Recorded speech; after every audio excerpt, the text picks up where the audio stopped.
Hello, scrollers. This is the Internet Fox.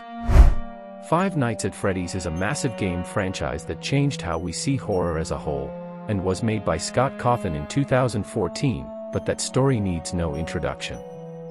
Actually, maybe it does. A future video perhaps.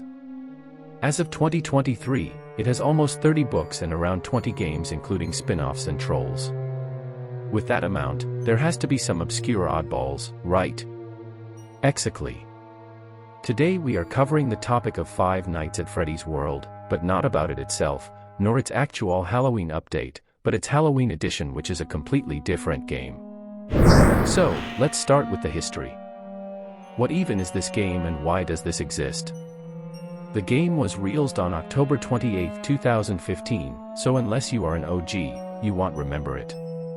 A hacker named Lols_Hacks, yes, if you know Freddy in Space 2, this character actually originated as Scott's troll account to release troll versions of his games, which is an incredibly cool concept. Before this, Lols_Hacks also pretended to leak FNAF 3, which turned out to be a troll. Before releasing this troll, the account said, I meant 8. Going to release 8 tonight 8:06 p.m. Take me serial zeally. You'll be sorry.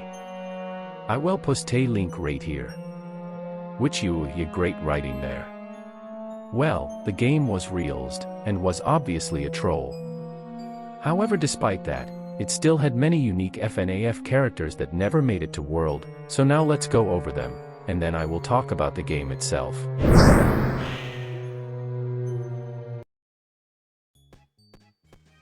The first character you will face in a battle will probably be the Cheesehead. This pizza guy is pretty hard to deal with upon starting the game and serves as a first area tank. The design is pretty boring as starter enemies tend to be. Not much can be said about him. Mad Endo, more commonly known as a FNAF World boss, actually originated here as a normal enemy. Even though Mad is in its name, sitting at 4 HP, this guy will go down easily even when starting the game, and can't do much harm. This character's endoskeleton is one you can buy in Mendo's shop in FNAF World. In fact, Mendo is very similar to Mad Endo in design. Ballboy, normally being a late game threat in FNAF World, is here as just a regular dude you can encounter in the very first area of the game. It should be noted that this Ballboy design is very different from the final one. This enemy is the weakest starter threat and serves as the Pidgey of the game.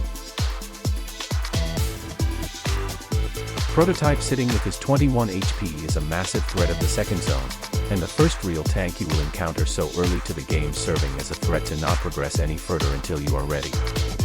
This bear endoskeleton seems to be a prototype of Freddy, or even Fredbear himself, making this gray bear incredibly interesting.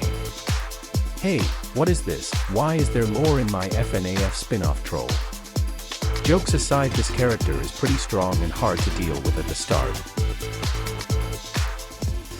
This is the first time in the Five Nights at Freddy's franchise that something was given the name Tangle. The other two times are the FNAF World Tangle and the mysterious yet beloved security breach Tangle. This character is weirdly close to its final design and is the first version of Mangle you will face in this game. Half-Bake is the type of cake you do not want to eat. It looks so sad and miserable.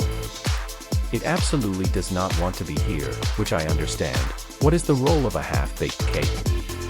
With a terrifying 30 HP, this monster is almost a mini-boss, and it is not fun to fight when you are not prepared. The last warning before you enter the true danger zone. It should be noted that Half-Bake is basically Bounce Sprout of this game. Mad Jack is a pretty out-of-place character with pretty much no tie-ins with FNAF. The only thing I see is its box that reminds me of the Puppets box. It's an incredibly dangerous enemy if you don't know what you are doing. But it is sadly really boring, and there isn't anything more I can sadly say about it. Quad Endo is the stronger version of Mad Endo. With 4 arms, this beast seems to be incredibly powerful, and it is.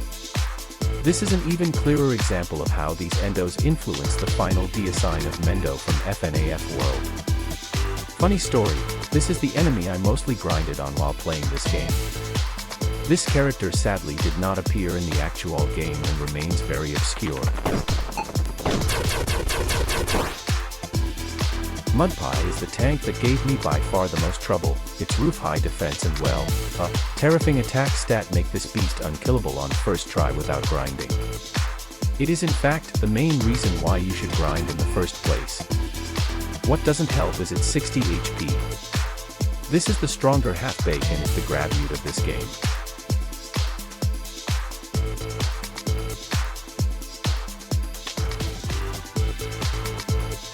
Party Hat A is the first of 2 hidden bosses in this game. I personally consider this and Party Hat B post-game content, due to its sheer HP stat sitting at an astronomical 333. Yes, you aren't seeing things.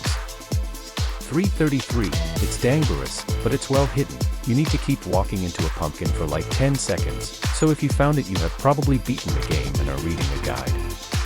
It's a reference to an incredibly old fan game that I feel like I'm the only one that still remembers. It is also the inspiration for the Party Hat boss in Freddy in Space 3, which was the inspiration for this video.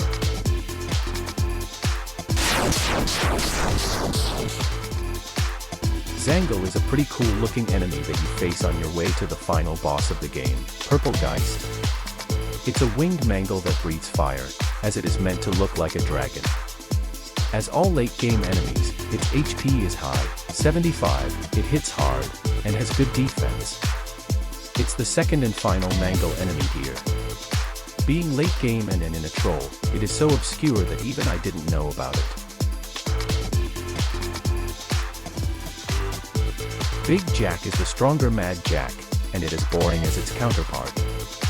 It's as the name suggests, bigger and overall more stronger, which is obvious as it's in the second to last area of the game. With an impressive 80 HP, it can do some damage if you aren't acting extra careful. The puppet reference is a bit more clear in this version of the enemy. Party Hat B is the second hidden boss of the game, and the only enemy with a gimmick. It has only 66 HP, able to be one-shot with a single amp blast. However, upon starting the fight, it will always make you lose more than 90% of your health, making the fight much harder. In my run, its attack missed due to my shield letting me kill it right away.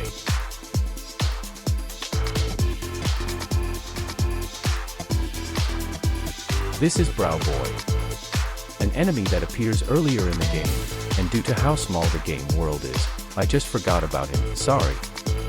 It's an easy to deal with tank enemy, a stronger version of Ball Boy, and appears in FNAF world where his design isn't much different. There isn't much to talk about, like a lot of these guys. Hey, this is the point where most people click off. So, thanks a lot for staying. I have an important message at the end, so please watch the full thing. It's alright if you need to click off and come back later. Let's keep going, shall we? Hello. I'm sorry to say this, but I won't be able to finish this video in just one part, but the second one will be released soon. If you don't want to miss it, press the subscribe button. Sorry for the annoying self-promo, and once again, sorry. Until next time.